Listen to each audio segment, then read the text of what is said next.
Bonjour à tous, alors aujourd'hui, mercredi 26 avril, je vous fais une petite vidéo du troupeau.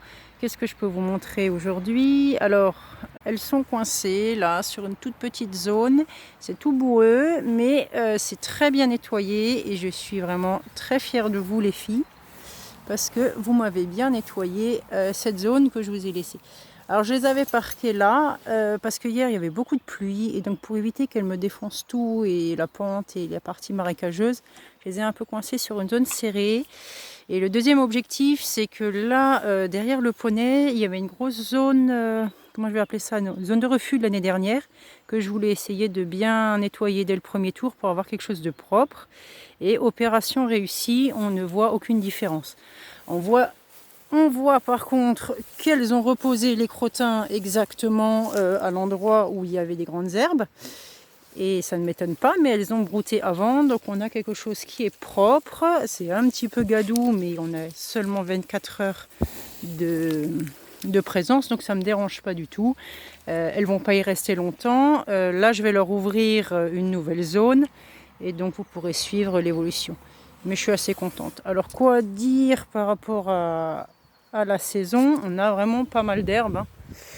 On est autour des...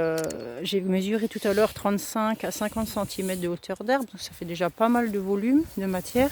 Ça veut dire aussi que, je vais juste vous montrer, voilà, si je pose 1 mètre, selon les zones, voilà, hein, 35 à 50 cm d'herbe selon les variétés d'herbe.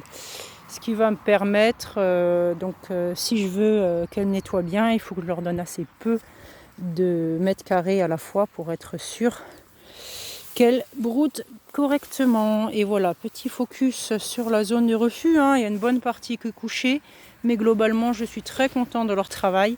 Bravo les filles, vous avez bien nettoyé et vous allez avoir une nouvelle parcelle. Et voilà, donc ça m'a pris 25 minutes à peu près de changer les piquets et de leur offrir aujourd'hui à peu près 200 mètres carrés. Donc 10 par 20, j'ai pas fait exprès.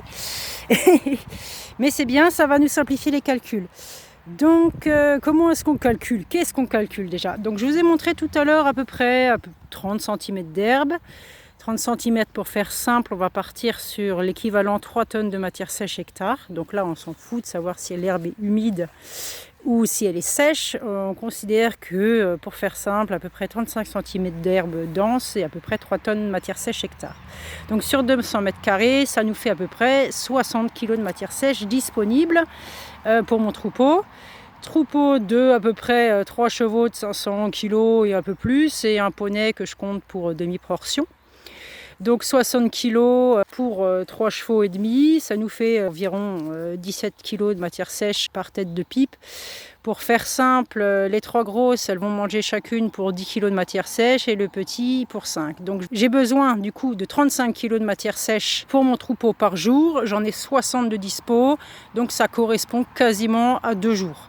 Sachant qu'elles ne vont pas 100% tout brouter, mais me faire un peu de refus, quoique je parie assez fortement qu'elles vont continuer à me salir les zones déjà pâturées et j'espère qu'elles ne vont pas trop gaspiller d'herbes fraîches.